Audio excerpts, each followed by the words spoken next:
Durga recording studio हावे गुलंबरी के पास। Music by SR Jehanabad.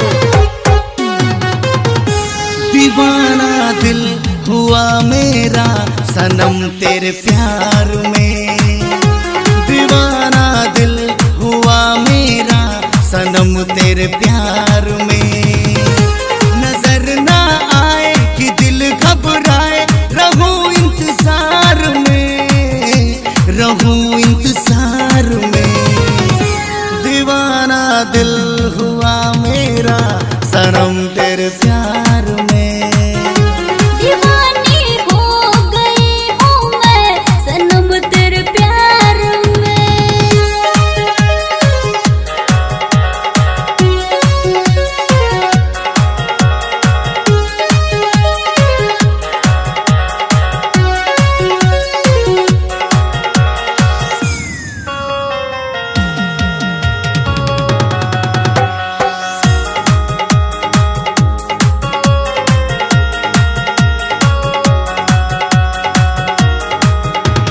ख्वाबों ख्यालों में डूबा रहूं मैं, तेरे ही बस याद में, हाँ हाँ हाँ याद में। हाँ मेरा भी हाल वही है सनम, तुमसे मिलने के बाद में, हाँ बाद में। तू रूप की रानी लगती हो जानी, सोरह सिंगार में, हाँ सोरह सिंगार में।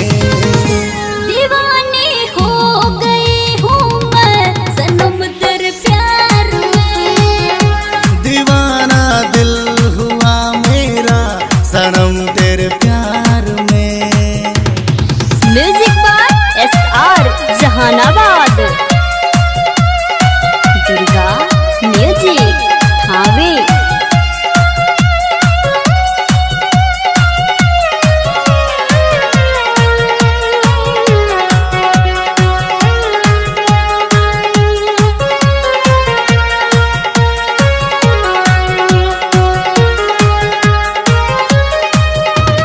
होके जुदा हमसे दूर ना जाना, जीना ही पाऊंगी जान मन, हाँ जान मन।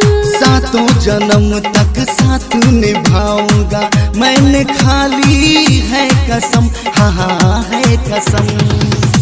मनुज आग्रह दिल तोड़ के न जाना कभी भी प्यार में, कभी भी प्यार में।